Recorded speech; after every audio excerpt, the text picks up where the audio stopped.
Buenas noches, aquí andamos, punto de partida, arranca y ya con un resultado opuesto, así que es interesante dejar de hablar de campañas. Mi nombre es Ramón Indardia, que estoy con Eugenia Mucho. ¿Cómo andas, Euge? Muy bien, por suerte. ¿Bien? Bien. ¿No te la esperabas? Para nada. Nadie se la esperaba. No me la esperaba, yo me esperaba un empate técnico. No me acuerdo qué dijimos acá al aire. Que venía, que se iba a recortar. ¿Cómo nos va a caer el archivo, No. Yo creo que te cae el archivo cuando pensaste algo que claramente no podía, o sea, que no podía ser de ninguna manera. Sí, que no leíste. Ahora, de un lado el presidente y del otro lado Kicillof tenían la misma lectura, o sea, todos veían un escenario muy parecido. Sí. Lo cual habla de que somos muy cambiantes. Muy. O sea, nos fuimos el último programa de acá, nos fuimos el martes diciendo algo que iba a pasar.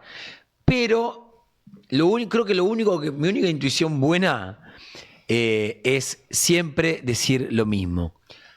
Pueden hablar muchos, hasta que no hable Karina Milei, la decisión no está tomada. Viste que en la semana Caputo y todos sus operadores dando vueltas operaban en los medios porque ahora entonces se va Huerten, cosa que Huerten se fue y se arrepiente de haberse ido.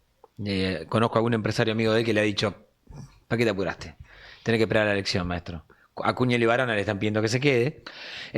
Y todo parecía indicar: Franco se está de salida. Franco se va, entonces ahora asume Caputo. Y el propio presidente decía: no, va a tener un rol central. El domingo con el resultado, no se preocupen, quédense tranquilos que voy a tomar decisiones, yo me voy a encargar. Todo estaba dado para eso. Pero faltaban dos cosas. Primero, la elección, que tenemos que empezar a aprender los que leemos la actualidad, que hasta que no se vota no hay que sacar conclusiones. Vamos a volver a caer en el mismo error el año que viene, sépanlo. En el 2027, perdón. Pero deberíamos algún día intentarlo. El tema también es cierto que cuando uno hace las lecturas todos los días, te piden contundencia. Y es muy difícil con este escenario entenderlo. Dos, de una buena vez y para siempre tienen que entender algo que Milei lo dice donde puede, que es él simplemente es un divulgador del mensaje de Moisés. Y Karina Milei es Moisés. Yo sé que lo repito demasiado, pero entiéndanlo de una buena vez. Hasta que Karina Milei no habla en el último momento del día con su hermano, con Javier Milei, que es el presidente, la decisión no está tomada. El domingo 7:15, 7:13, Karina Milei baja, pone a Martín Menem al lado y dice: estamos contentos, como diciendo, sabíamos que ganamos y yo voy a hacer la cara del triunfo. Y Karina Milei se viste de violeta, pone su mejor sonrisa y demuestra otra vez que está a la par de su hermano. ¿Y qué es lo que está pasando ahora con este gabinete? Bueno, Santiago Caputo evidentemente no está encontrando lo que él pensó que iba a encontrar, que era: voy a tomar el poder del gobierno. Por ahora, me cuentan quienes sí vieron al presidente en estas últimas horas, no ven una sensación de que el presidente vaya a abrir el gabinete a la gobernabilidad que todos esperábamos que sucediera. Capítulo 1000 de Milei diciendo: todo lo que ustedes dicen está mal, yo voy a hacer todo lo contrario. Es cierto, con un resultado opuesto.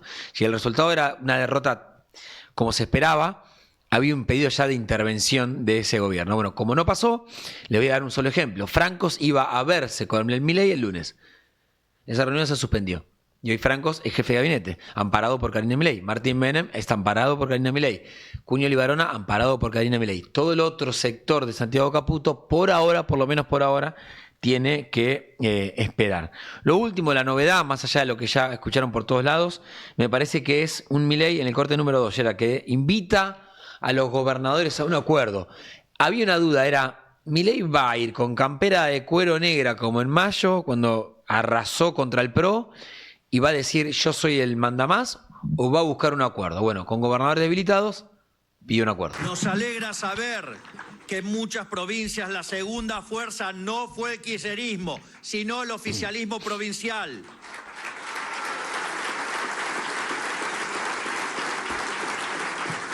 Oficialismos que son actores racionales, procapitalistas y a los que 1 más 1 les da 2.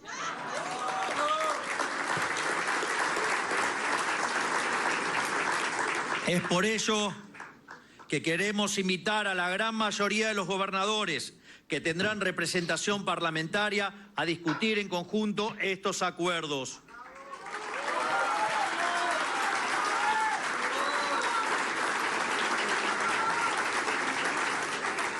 En definitiva, ahora sí No había mirado podremos Franco traducir sin- en leyes las consignas del Pacto de Mayo. No El me había Pacto dado de cuenta que estaban Francos y. ¿Viste? Francos y Menem Sí. primeros. En primera fila, los dos que ya estaban prácticamente afuera. Sí, que estaban cuestionados, ahí los oficializó. Los Bueno. sostuvo en realidad. Lo sostuvo. Y va a tardar unos días más. Se entiende que está demorando la decisión de, bueno, voy a cambiar el gabinete, pero a mi ritmo, porque me votó el 40% de la población. Punto. Creo que no hay otra lectura que es, Milei fue valorado por la opinión pública, por la votación, 40 puntos. O sea, no se esperaba en ningún escenario y Milei lo logró. 40% del padrón que votó le dijo al presidente, seguí. La única autocrítica que hizo el peronismo hasta ahora fue un tuit de Mayra Mendoza, el 8, Yera, si me lo puedes poner. O sea, lo único que tuvimos autocrítica fue Mayra Mendoza diciendo el conurbano va a salvar a la patria y Cristina tenía razón, no importa cuándo leas esto. Autocrítica de Quilmes. Sí, me parece que autocrítica... Tremenda. Contexto, nada que Es ver. impresionante. No se corre un centímetro. No pueden decir esto. No se pueden putear entre ellos por abajo. No, claro. Es impresionante. Y la segunda, Florencia Cariñano, que es santafesina, ni siquiera es bonaerense, que dijo Cristina siempre tiene razón. 11 de la noche. Es de Santa Fe. Y Cristina también. Pará, y además Cristina en Santa Fe no logró los acuerdos que quería en Santa Fe, no logró imponer la alianza en Salta, no logró en esta, sí, Capitanich en Chaco sí, no lo logró en Entre Ríos. Y del lado de Kicillof es lo último, y paso a Pablo Quirno que asume, y Eugen nos va a contar quién es, el corte número 7, Gerard. Kicillof dice que básicamente están en el mejor momento, que no perdieron. Mirá. Uno primero, el que estuvo muy discutido estos días con respecto al 7 de septiembre.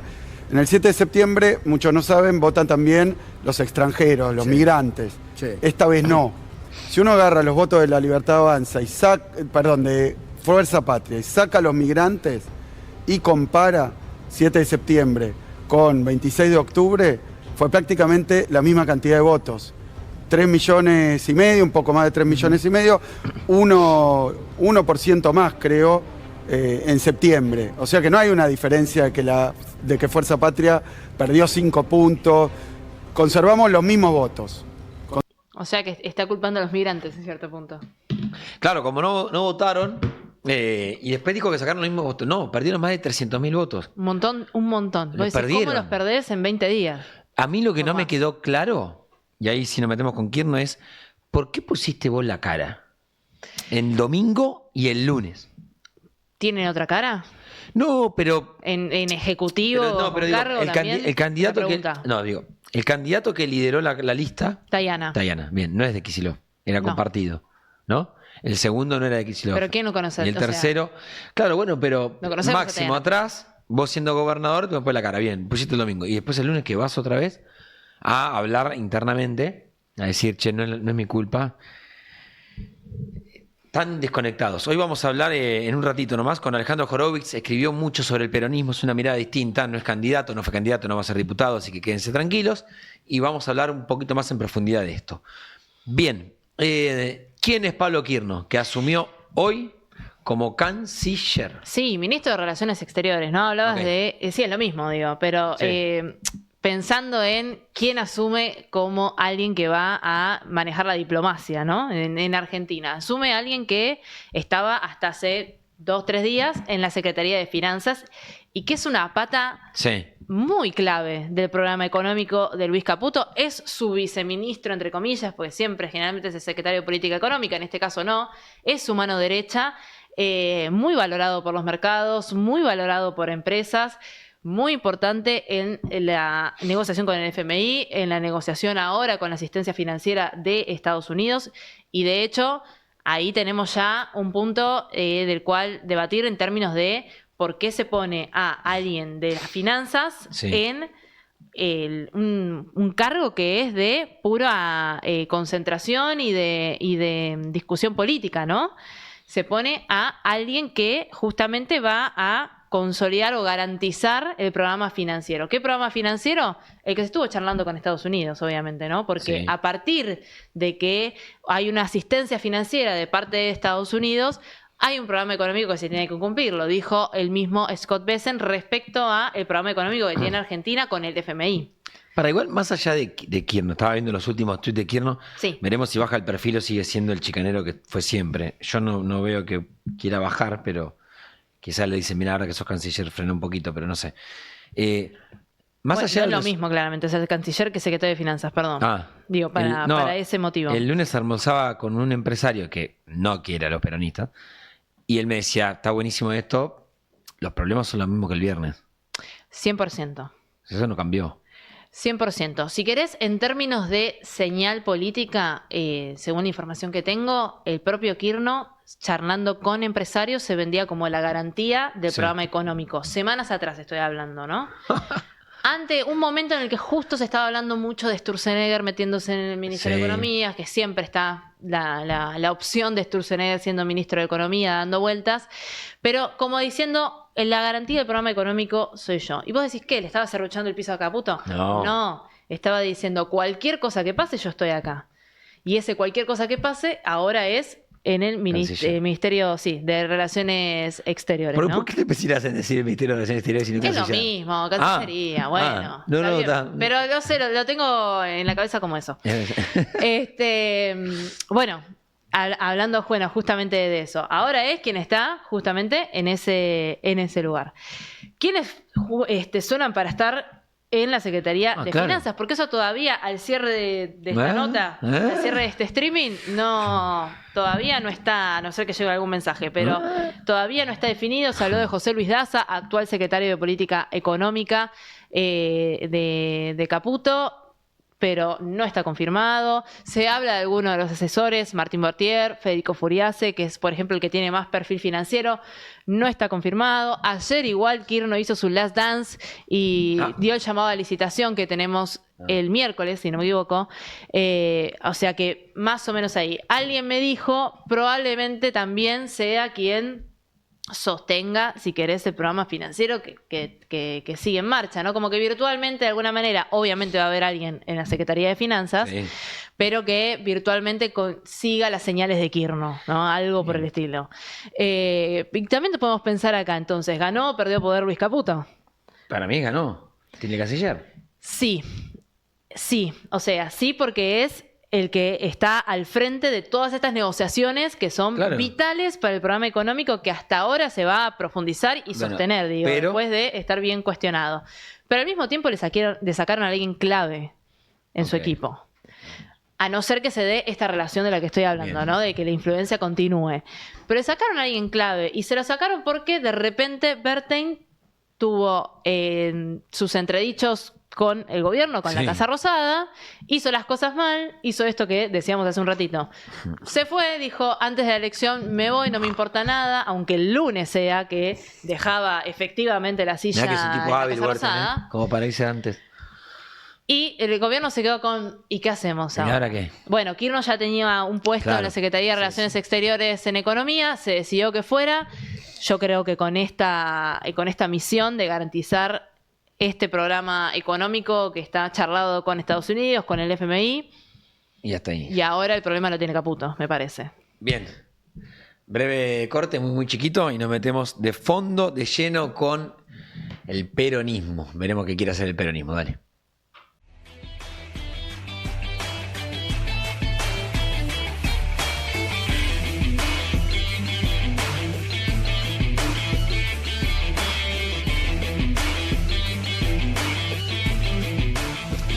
Bueno, gracias por esperarnos. Acá seguimos en punto de partida y hoy vamos a tener dos entrevistas, dos miradas que están recontra encontradas, pero vamos a ir uno por uno. En un ratito vamos a hablar de peronismo con alguien que escribió mucho sobre peronismo y que el peronismo lee muchísimo. Y como no es político y no es candidato, tiene una mirada mucho más abarcativa que muchos dirigentes que hoy están mirando, ¿no? el cortísimo plazo. Y antes... tenemos acá en los estudios de punto de partida a alguien que quedó con ese eslogan que es la batalla cultural, que los periodistas que estamos en los medios tradicionales veíamos medio de costadito. Dijimos, bueno, esto es algo que queda ahí en un círculo chiquito, están discutiendo unas cositas que no van a llegar al mainstream, y de golpe irrumpieron. Agustín Laje nació en Córdoba en 1989, por ende me siento viejo. Licenciado en Ciencias Políticas y titular de la Fundación Faro. ¿Cómo andás? ¿Qué tal, Ramón? ¿Cómo estás? Sí, yo nací en el 86, ok. Igual te ves más joven que yo. Ponele. Pensé que éramos más o menos del mismo año. No. Me está pasando. Está empezando a pasar. Ya me va a pasar. Ya te va a pasar. Es un montón que empieza a pasar. Es feo. Es feísimo. horrible. Estoy acostumbrado a entrevistar políticos viejos y yo ser como la voz de la juventud. Claro. Wow. Pará, arranco por ahí. Sí. ¿Ves la política hoy? ¿Qué ves? Porque yo estoy acostumbrado a entrevistar políticos viejos. Incluyo a esto. Esta mañana estuve entrevistando en Infogay a Santilli. Y para mí es entrevistar a la política. Veo la ruptura del arte tradicional de hacer política. Todas las fórmulas que estaban dadas por descontado se han mostrado poco efectivas en los últimos 2 años. Desde la forma de hacer una campaña, si recordás la campaña de Javier Milei del 23, prácticamente no tenía nada de convencional, ni desde la elaboración de las consignas hasta, por ejemplo, la pega de folletos y papeletas por la calle, afiches por la calle.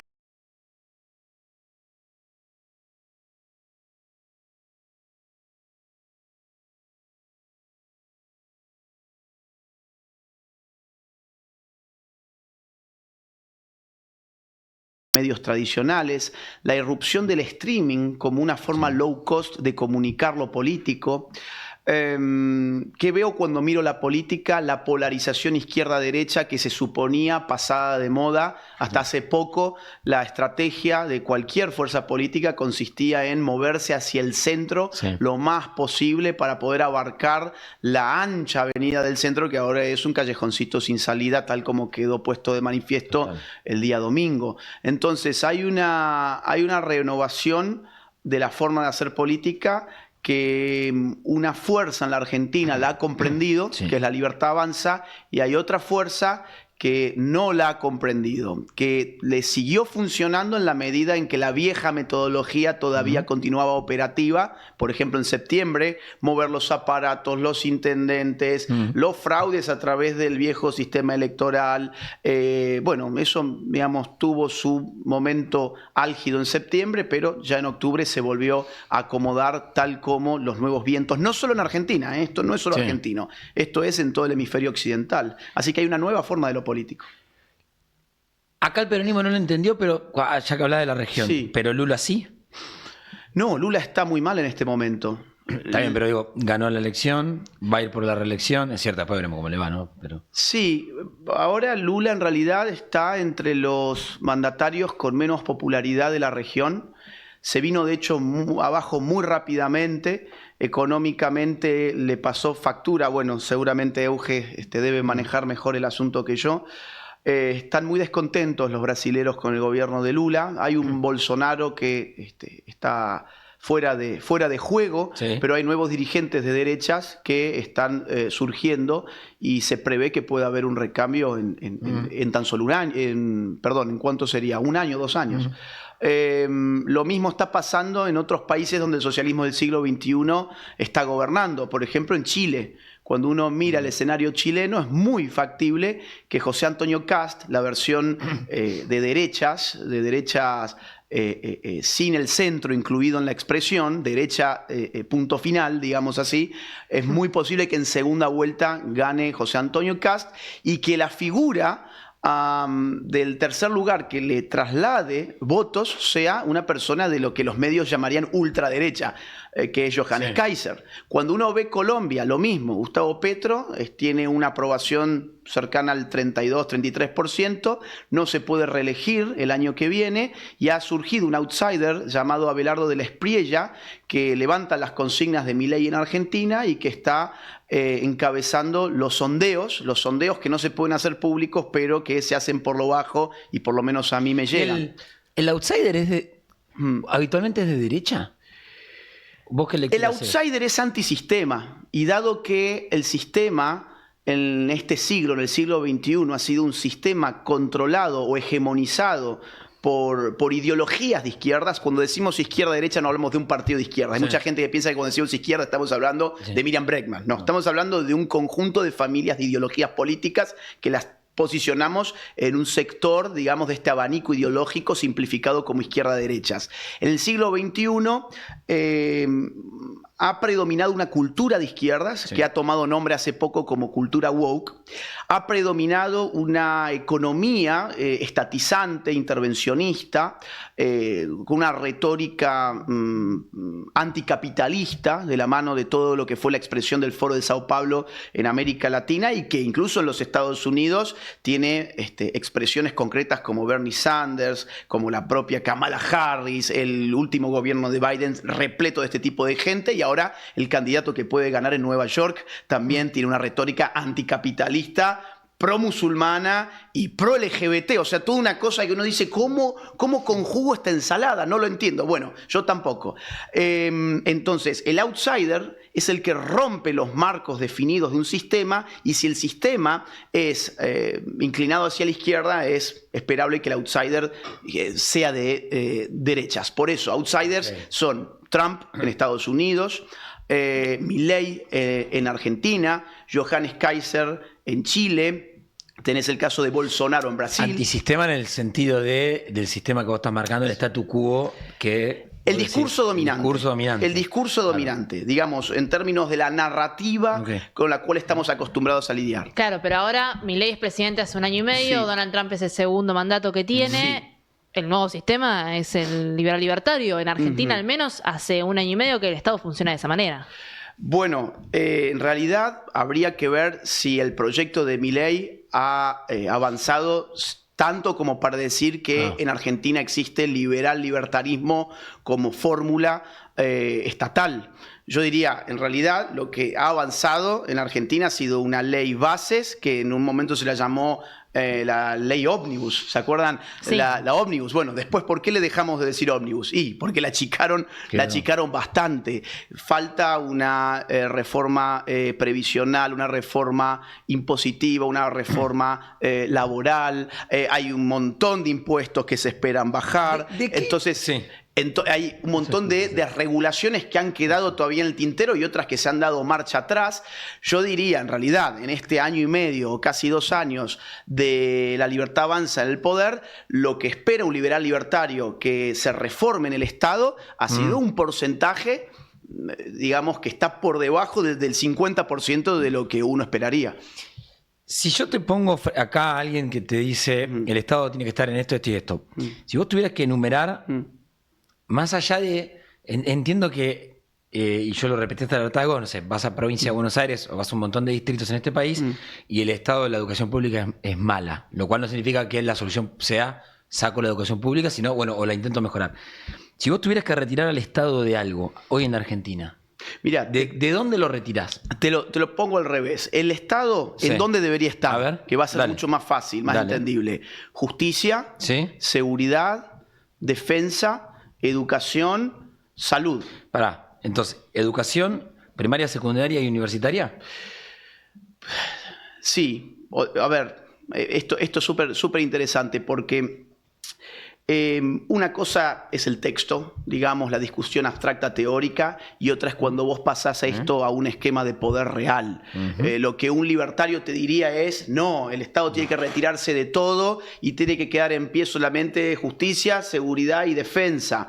El problema es que eso en realidad políticamente es inviable y al final terminamos en discusiones abstractas al pedo.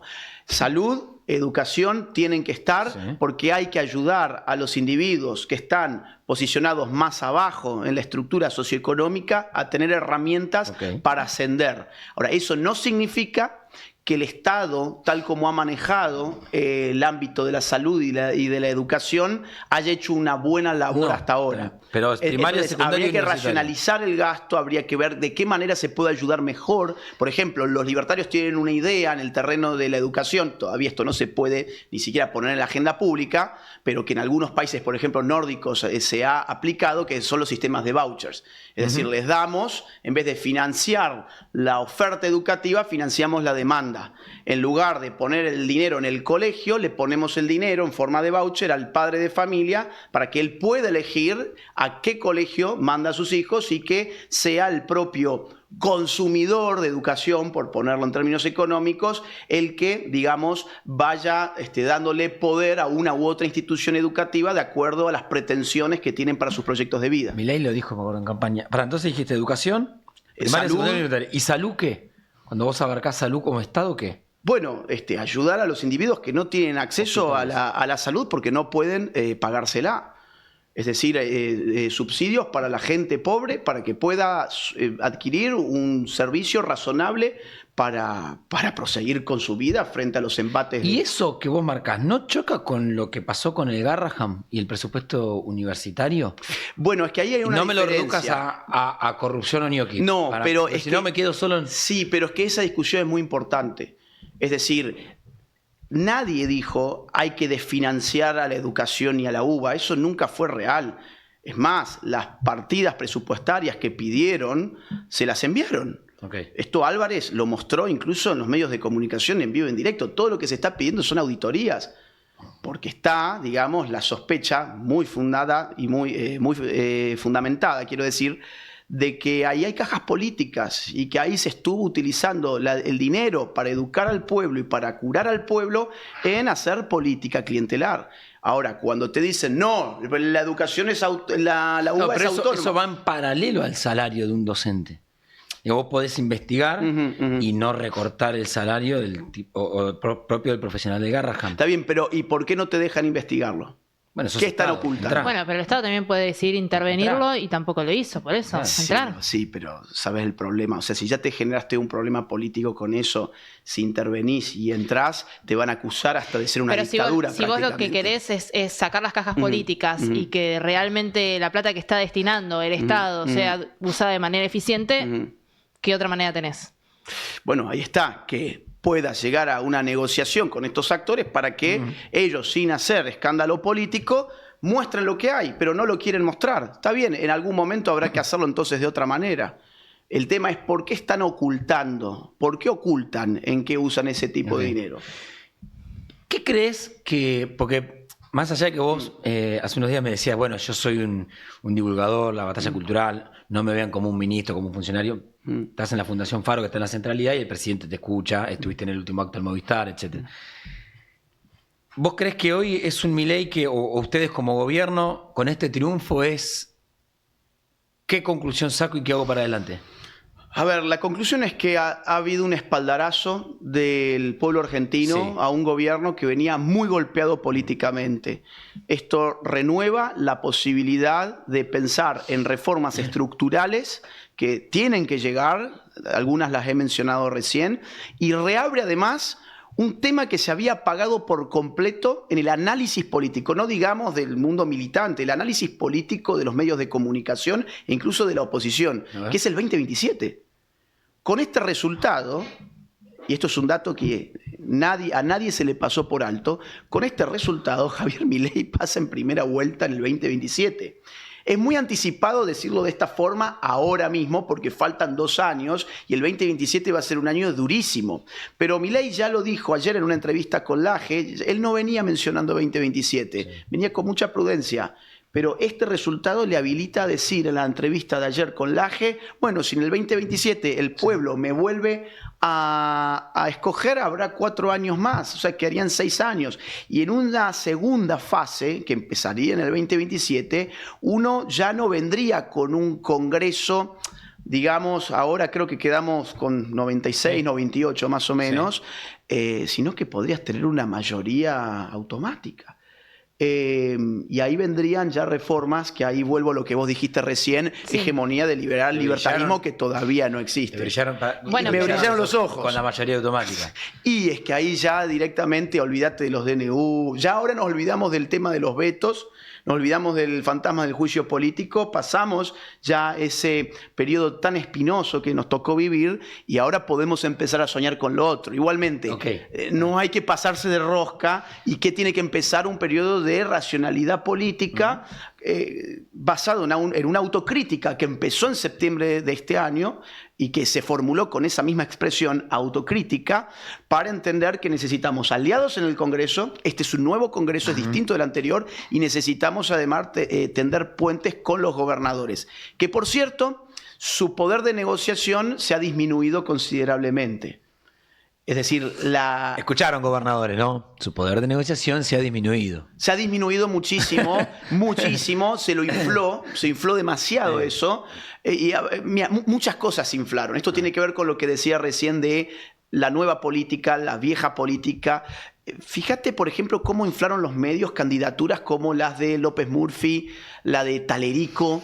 ¿Y qué pasó con esta gente? Bueno, sacó, no sé si 1 o 2%. O sea, Talerico 0,6, creo. Ni siquiera llegó 1. Y López Murphy que llegó al 2. No entraron. No entró. No entró. Ni 2, No creo que entró 1,7. Ahora, si vos agarrás en una tablita y ves cantidad de minutos al aire versus voto efectivo de la gente, vas a ver la enorme diferencia que existe entre la opinión pública y la opinión publicada. La opinión publicada por los medios de comunicación hace cada vez menos fuerza en favor de un candidato Convengamos que, del que estaba antes. en campaña los funcionarios del gobierno iban a 3 periodistas amigos. Nosotros nos cansamos de invitar y no somos un medio cuca cuando hacíamos acá en Infobae. No me venía Martín Menem, no me venía Berti, no me venía Tronco, no me venía Karen, no me venía... No, porque para ellos era... No, ahí me van a preguntar. Entonces mejor voy con Majul. Y Luis me va a decir, sí, presidente, sí, señor presidente. Entonces buscaban una trinchera amiga, ¿viste? Las 3 anclas iban al streaming. Ok, está bien. Pero por otro lado, lo que yo te digo es, estos candidatos que no eran representativos tenían una apertura inmensa para lo que realmente pesaban. O sea, son Claro. 2 discusiones distintas. Una es la que yo estoy diciendo, es el peso real del medio de comunicación tradicional en una elección que antes era incalculablemente alto ¿Y hoy es incalculablemente bajo. Ahora, lo que vos decís, por otro lado, bueno, son estrategias de comunicación política. Uno puede estar de acuerdo o no. En realidad nadie tiene la obligación de ir a una entrevista. De ninguna manera. No existe esa obligación. No Es estoy decir, diciendo ahora, eso. Entonces, no, yo sé, pero digo, ahora, uno al final puede decir, mira, me conviene dar esta entrevista o no me conviene. Y eso ya depende de la estrategia de cada uno. Yo no puedo responder por eso, digamos. Ahora es un oficialismo que ganó con un gobierno que vos definiste como pragmático, ¿no? Digo, todas las decisiones que se tomaron fueron bastante pragmáticas. Hablas de una segunda fase de profundización. ¿Vos creés que con esa profundización va a continuar el mismo apoyo que les dio ahora en la elección de este año? Porque justamente quizás al mismo tiempo hablaste de charlar con los gobernadores, tejer alianzas. Bueno, si se puede profundizar el camino, que entiendo que la gente votó por eso, porque acá había 2 opciones. La del centro, olvídate que no existía. No existe. Tenías la opción de profundizar el camino libertario, no era mantenerlo, era profundizarlo. Que eso fue lo que se dijo en campaña. Queremos tener un Congreso amigable para profundizar reforma laboral, impositiva, previsional, etc. Y por otro lado tenías la otra opción que era un no. No a lo que se hizo este último año y medio, volvamos a lo que se venía haciendo antes. Si se profundiza el camino y los resultados concretos en la vida de la gente de allí afuera mejoran, vas a tener una reelección en el 2027. Y yo te diría, hasta donde yo llego a ver, evidentemente no vivimos en un mundo color de rosas, no es la Argentina ideal la de este momento, pero haber bajado la inflación del 211, creo que estaba con Alberto, al 30 más o menos que podría cerrar este año, y el año que viene, si llegamos a tener inflación de 1 dígito anual, suponte, eso se va a premiar. Y el tema de la pobreza, porque decían, está bien, bajaste la inflación, pero vas a tener una mega recesión y vas a tener un aumento descontrolado de la pobreza. Y al final tuviste una caída de la actividad en estos últimos meses, y muy impactados además por lo que se ha llamado riesgo Cuca, pero si lo ves, no se cumplió el pronóstico de que iba a ser una recesión inacabable desde el momento en que asumió Milei y que vas a tener multiplicación de la pobreza. Al contrario, la pobreza te pasó de más o menos 57 cuando la destapaste a, que están 33 más o menos según las últimas mediciones. Tuviste una caída de la indigencia. Es decir, a ver, la gente al final, el grueso de la gente vota con el bolsillo. Si la gente votó esto con este resultado y quitas del análisis político el peso de los intendentes, el peso del fraude que se puede hacer con el sistema electoral anterior. Le quitas el inmenso peso de los medios de comunicación que otrora realmente pesaban, bueno, tenés un voto mucho más legítimo, por decirlo de una forma, y 41% es una locura. Igual, de todas maneras, se tomaron decisiones que fueron electorales. Digo, sostener, intervenir el dólar en la previa electoral, con Scott Bessent, sin Scott Bessent, de forma paralela, lo que sea, no es una decisión de profundización. Y en 2027 vas a tener otra elección en la que probablemente tomes decisiones electorales. Tenías que tomar esa decisión porque estaban torpedeando. O sea, la idea del riesgo Cuca no era una abstracción ni un eslogan de campaña. Fíjate ayer, ¿cómo rebotó? ¿Cómo rebotaron los mercados? ¿Cómo cayó el riesgo país? ¿Qué? Cayó 36%, más o menos, 40%, en un día. Es una locura. Eso te está mostrando que realmente para el mercado hay una opción en la Argentina que va a traer prosperidad y hay una opción en la Argentina que te va a llevar a Ezeiza para abandonar el país o para sacar tu capital de Argentina. Entonces, había que sostener esa situación, porque si no te iba a pasar a precios y vas a tener, digamos, un descalabro inflacionario a días de una elección cuando tu principal logro era haber bajado la inflación. Ahora, hasta el 27 yo creo que va a haber relativa tranquilidad. El 27 va a haber un torpedeo fenomenal. Hablaste de profundizar, hablaste de la mayoría automática y hablaste enfrentaste a los medios de comunicación. Saco a Agustín Laje y pongo a un kirchnerista y es como los conceptos son los mismos, nada más vemos para qué lo usamos. Está muy bueno. Mirá, se ha dicho que el mileísmo es un kirchnerismo de derechas o algo por el estilo. Hay en realidad un concepto en ciencia política que flota en ambas fuerzas, que es el de populismo. No populismo como se lo entiende periodísticamente. Habitualmente en Argentina, cuando decimos esto es populismo, nos estamos refiriendo al socialismo del siglo XXI. Pero si vos en Europa decís esto es populismo, te estás refiriendo a la derecha identitaria de Europa. Esto es súper interesante. ¿Por qué? Porque el populismo en realidad no es una ideología política, es un estilo de hacer política. El kirchnerismo tenía un estilo que era populista en la medida en que confrontaba a un pueblo, digamos, discursivamente constituido por el propio kirchnerismo, que eran las clases subalternas, el pueblo llano, los sectores marginales, etcétera, frente a la oligarquía rural, frente a los milicos, frente al imperialismo yanqui, al neocolonialismo, y en el último tiempo era frente al patriarcado y al heterosexismo, ese tipo de cosas. Ahora, en el mileísmo vos tenés una confrontación también pueblo-antipueblo, solo que toma contenidos discursivos de derechas. ¿Dónde está el pueblo? Bueno, el pueblo es el tipo que paga impuestos. Es el tipo que trata de sobrevivir en el sector privado, que es un héroe, que se levanta todos los días a las 6 de la mañana a laburar, vuelve de noche a su casa a dormir para seguir laburando y tiene que dejar 7 meses de su laburo anual en impuestos para que los parásitos del Estado vivan una vida de lujos y placeres. Entonces, ¿cuál es el antipueblo? Es el Estado. ¿Y cuál es el pueblo? La sociedad civil. Esta es una configuración populista de derechas. La configuración populista de izquierdas es el pueblo, es el político estatista que se alía con los pobres para enfrentar al rico. Entonces, ¿por qué a vos te parece parecido? ¿Por qué te parece, te huele similar? Bueno, porque hay una confrontación pueblo-antipueblo que toma contenidos distintos. Pero el contenido ideológico es radicalmente opuesto. No, el contenido ideológico es radicalmente opuesto. Ahora, ¿qué tenés como versión no populista? En este sentido filosófico-político, no en el sentido periodístico usual. El no populismo sería el macrismo. Que el macrismo, ¿qué venía a hacer? Venía a administrar la mera gestión de la cosa pública. La tecnocracia es la opción al populismo. ¿Por qué? Porque está desprovista de contenido político. Y el contenido político en clave populista es una confrontación de pueblo versus antipueblo. Macri no era un populista. No. Era un administrador, era un empresario exitoso en el mundo del fútbol, luego en la sociedad porteña y luego venía a arreglar al país. Pero no pudo frente a una opción populista que se lo llevó puesto. ¿Por qué ahora el mileísmo podría frente al populismo de izquierdas? Porque es un populismo de derechas. Le está combatiendo con las mismas armas, pero con un contenido ideológico profundamente radical. Y en ese sentido, último punto, pues súper importante, y en ese sentido, Juntos por el Cambio era ideológicamente más similar al kirchnerismo y estilísticamente más diferente. El mileísmo es estilísticamente más similar, pero ideológicamente más diferente. Es la gran discusión entre las formas y el contenido que ha marcado este último año y medio. Por eso entonces ustedes van a tomar gente del extinto Juntos por el Cambio, pero no me vengas a hablar de cogobierno ni la... No me vengas a hablar, digamos... De yo te ayudo, vos acompañame. Esto tiene una impronta libertaria, Se acabó. tabula rasa. Si quieren ingresar, empujar estas ideas, el espacio está abierto. Pero mandamos nosotros. Pero el discurso lo ponemos nosotros. Ok.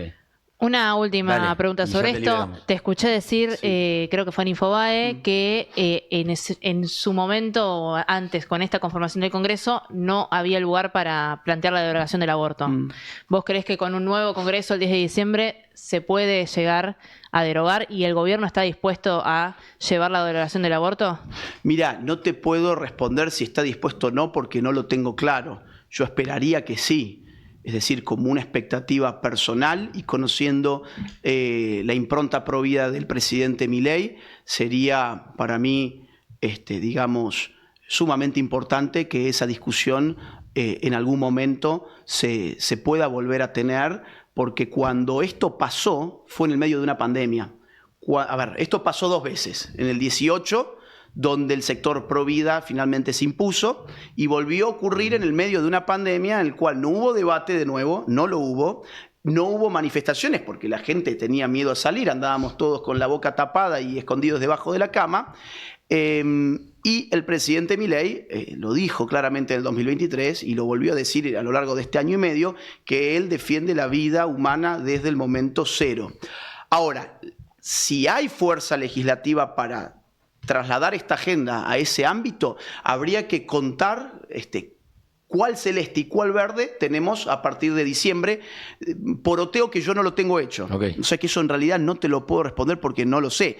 El único poroteo que sí vi, por ejemplo, son los diputados de PBA que ganaron. Había un tuit muy interesante donde ponía verde o celeste a los candidatos de la lista de Milei y a los candidatos de la lista de Fuerza Patria. Fuerza Patria eran todos celestes, y en el caso de Milei, tanto Cava como PBA, la mayoría, la inmensa mayoría eran celestes. O sea, también ahí se ve esa polarización. Fuerza Patria en verde. Fuerza Patria, verde. prácticamente todos verdes. Okay, Mira, lo dije al revés. Sí, dijiste todo celeste, dije... Perdón. Fuerza Patria, es que se me confundió con el color de Fuerza Patria. Todo verde, Fuerza Patria. Mira, en Cava celeste aparecía Grabois, por ejemplo. Cosa que me llamó la atención. Grabois siempre tuvo igual. Pero no sé, él nunca militó en realidad esto. Nunca habló de esto, siempre se hizo el tonto. Se corrió la discusión, se corrió la discusión. Yo le pondría... Claro, y se corrió porque quería mantener su amistad con Francisco. Hoy ya no existiendo Francisco, no sé qué sería Grabois. Y del caso de La Libertad Avanza, prácticamente todos estaban en celeste. Casi todos. Qué año que se nos viene. Agustín, gracias. Muchísimas gracias por ustedes, por el tiempo y por la invitación. Bien, breve corte y ya seguimos acá.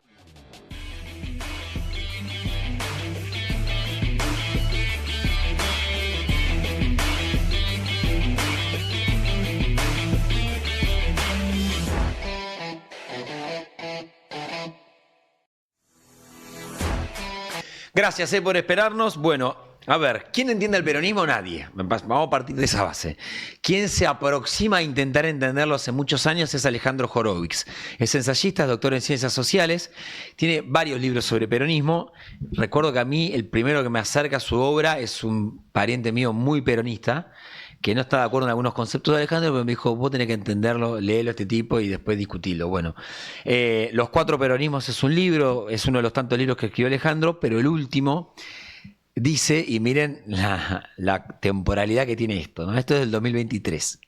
El kirchnerismo desarmado, la larga agonía del 4º peronismo, análisis crítico de lo que Horowitz identifica como la última fase del peronismo argentino. ¿Qué hacemos con esto, Alejandro? Buenas noches. Muy buenas. Tenemos una larga agonía que continúa hoy después de este resultado. ¿Qué viste de la foto? ¿Qué ves de la película? A ver, vos sabés que los números resuelven siempre algunas discusiones, porque te permiten entender la gente que no mira los números hace impresionismo. Y eso nos suele ayudar, sobre todo en los momentos de crisis. Un poquito más cerca del micrófono. Ah, bueno. Perdón. Entonces, cuando vos mirás los resultados con que Kicillof gana la gobernación, Sí. ves que obtuvo 4.3 millones de votos. Sí. En ese momento, el PRO y la Libertad Avanza estaban separados. Sí. Y sacó el PRO 2.5 millones de votos y la Libertad Avanza 2.3 millones de votos. Ok. De modo que juntos sumaban 4.8 contra 4.3. ¿Sí? Kicillof gana porque llamémosla así, el espacio de la derecha va dividido. Sí. Punto 1. Punto 2. Cuando nosotros miramos el balotage, esto es, el momento de las presidenciales, vemos que el peronismo de la provincia de Buenos Aires incrementa su caudal en 300.000 votos, mientras que el caudal de la Libertad Avanza se incrementa en más de 2 millones de votos, es decir, hay una transfusión de los votos del PRO a la Libertad Avanza. Sí. Dicho de otra manera, estas dos peceras electorales son conectables.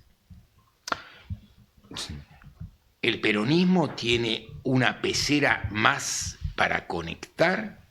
Primera pregunta, dejémosla picando. Dale. Cuando miramos las elecciones de septiembre, vemos que Kicillof saca 3.8 millones de votos, es decir, 500.000 de votos menos que los que obtuvo para la gobernación. Sí. Y cuando miramos las elecciones, las finales, las últimas, vamos a ver que pierde casi 300.000 votos más. Es decir, los extranjeros no votan y esos son los votos que pierde. Lo que vos ves es que la Libertad Avanza, de los 2 millones que contó en la elección pasada, recupera 1 millón de votos aproximadamente y con eso gana holgadamente. Dicho con enorme sencillez, lo que vos estás viendo es una fuerza política, el peronismo, cuyo techo y cuyo piso empiezan a juntarse peligrosamente porque es una fuerza que viene en retroceso desde el 2015. Cuando vos querés entender de nuevo los numeritos, mirás, cuando en el 2015 Macri le gana a Scioli, le gana muy ajustadamente. Pero cuando en el 2019 Macri pierde con los Fernández sacan 55.000 votos menos que los que obtuvo Macri en el 2015 cuando ganó, y Macri perdió 2 millones de votos. Es decir, lo que vos ves es un espacio en expansión, que es el espacio de la derecha, y lo que vos ves es un debate por quién conduce políticamente ese espacio. En el otro caso, ves un fenómeno exactamente inverso. Ahora bien, fíjate una cosa más. Estos son los números, ¿sí? Y esta parte, digamos que no es muy discutible. No, lo primero que siento es que en 2027, si la Libertad Avanza sigue con esta alianza con el PRO, PJ saludó a la provincia de Buenos Aires que se va. Pero bueno, falta un montón. No, a ver, lo que decís tiene lógica aritmética, pero conviene entender que la política es la capacidad de modificar esta lógica. Ahora bien, si vos mirás la campaña del peronismo, ¿en qué consistió? Tomemos el eslogan, ¿sí? Frenar a Milei. Sí. Pues bien, la sociedad argentina no está a favor de frenar a Milei Esto está más allá del que si te gusta, Sí, no sí, te sí, gusta. está clarísimo. Este es otro problema. Está clarísimo. Los análisis no son los que a mí me gustan. No. Las cosas son como son. Y después hay que ver qué se hace con ellas. Entonces, primer asunto, jugar a la mala del tallador simplemente porque venía cometiendo un error tras otro, define un modo de contraataque. Pero si esa táctica es toda tu estrategia, vos no tenés estrategia. Y una fuerza política sin estrategia, porque de nuevo, podemos opinar lo que nos guste de Milei, pero no que no tiene estrategia. Lo que no tiene es programa de resolución para esa estrategia, y esto ya lo acaban de resolver. Fíjate, los mercados votan todos los días, y el lunes votaron $1 más bajo. Hoy ya no. Y mañana menos. ¿Sabés por qué? Porque ninguna elección modifica las reservas del Banco Central. Pero te quiero interrumpir en algo. ¿Cómo hace el Perón? No te voy a pedir la solución porque es imposible, pero ¿cómo frenás la agonía? Con política. ¿Y con los que están? A ver, ¿Cómo ves fíjate una cosa. Si yo te digo a vos que hay que frenar algo y la sociedad dice otra cosa, lo que vos tenés es un balance de tu propia gestión. Vos podés explicar lo que sucede desde muchas perspectivas. Una es decir, yo soy el bueno de la película, el conjunto de gorilas de la sociedad argentina no entiende que yo soy el bueno de la película, y como no entiende que yo soy el bueno de la película, me va mal. Esta explicación es buena para llorar en la iglesia de la esquina y para avanzar en la misma dirección que venís avanzando ininterrumpidamente en una larga década en términos electorales y en términos políticos estratégicos hace medio siglo. Medio siglo. A ver, 25 años. Claro, porque en 1050, exacto. Sí. En 1975 se rompe la relación estratégica entre la dirección política del movimiento obrero y María Estela Martínez de Perón, Rodrigazo mediante. Esa relación no se recompuso más. Los dirigentes sindicales solo son dirigentes sindicales y hasta ahí. Dirigentes políticos no son hace un rato muy largo. Nadie les da la hora en ninguno de los sindicatos, dirija quien dirija. Y esto no es un joro guisopina. Vos fíjate, el sindicato más importante de la provincia de Buenos Aires son los docentes. En los docentes de la provincia de Buenos Aires, 500.000 hay, ¿sí? Es un número. En los docentes de la provincia de Buenos Aires tenés en la sindical, en las organizaciones sindicales, tenés trotskistas, peronistas, de muchísimos colores. Macristas no tenés, ¿verdad? Sin embargo, en el 2015, Macri ganó por paliza entre esos electores. Y en el 2023, Milei repitió la escena. ¿Esto qué te hace saber? Que esos dirigentes sindicales políticamente no dirigen hace un rato largo. Entonces, si vos tenés que perdiste la conducción política del movimiento obrero, que era tu característica más fuerte en todo tu pasado y hacía la diferencia con todas las otras fuerzas políticas, y no las recuperaste más y nunca hiciste un balance sobre qué significa María Estela Martínez de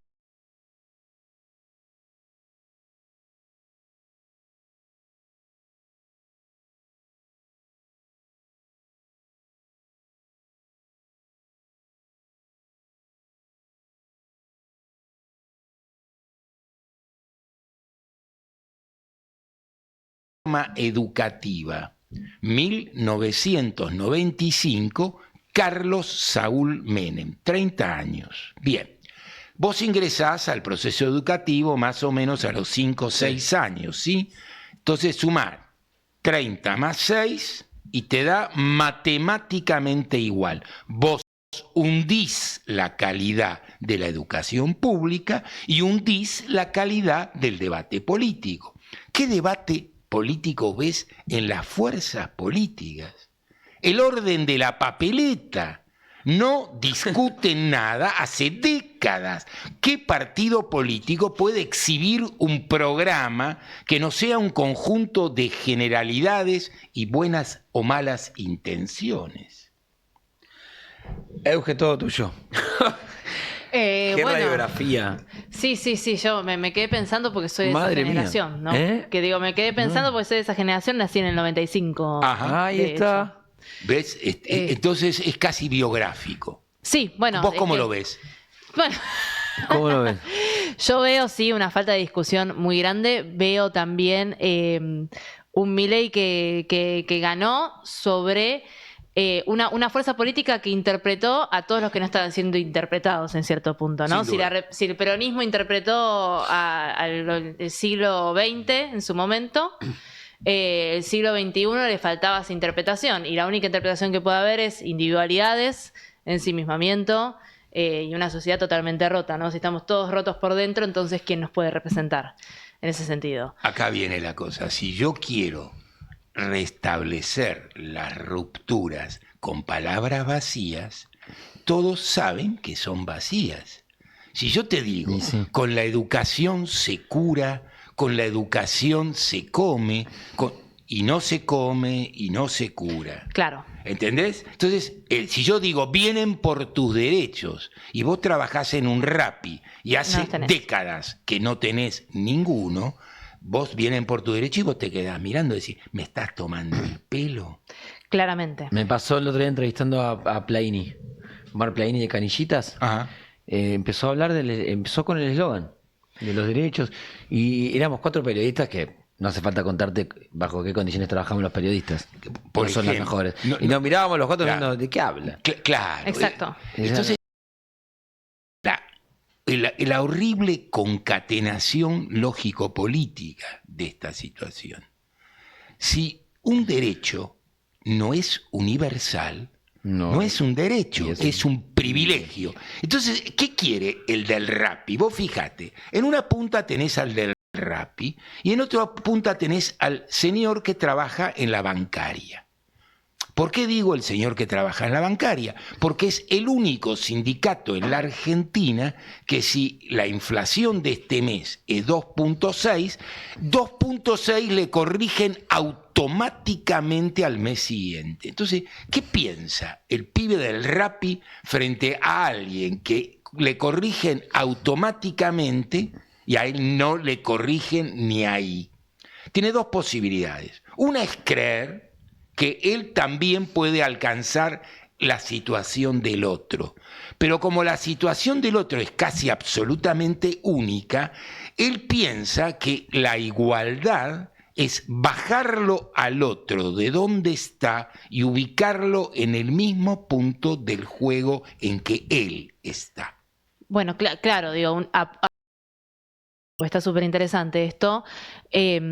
Pienso que claramente un partido político como la Libertad Avanza representa valores muy universales y básicos, porque si no podemos aunar criterios entre estas individualidades, entonces lo único que podemos aunar es justamente estos criterios básicos. Pero no veo ni en la Libertad Avanza, ni en el peronismo, ni en ninguna fuerza que se haya presentado en estas elecciones que esté esa discusión respecto a, bueno, entonces a quiénes queremos representar en el futuro. Pero vamos muy despacio. El secreto de una mala discusión política es que se elige por el peor costado de la ausencia del debate. A ver, vos fíjate, entender supone un cierto trabajo. Y esto, para que vos te tomes el trabajo de entender, tu valoración del trabajo tiene que ser por lo menos positiva. Si vos considerás que el trabajo es una desgracia que te ocurre y que lo único que podés hacer para soportar esa desgracia es mirar para otro lado, si yo te propongo trabajar 13 horas por día, ¿vos qué vas a pensar de tomarte un trabajo? No. Bien, entonces el único modo posible es salvarte. Y para salvarte vos tenés la lotería. Te tiene que tocar el número de la lotería. Bien, hay varias loterías.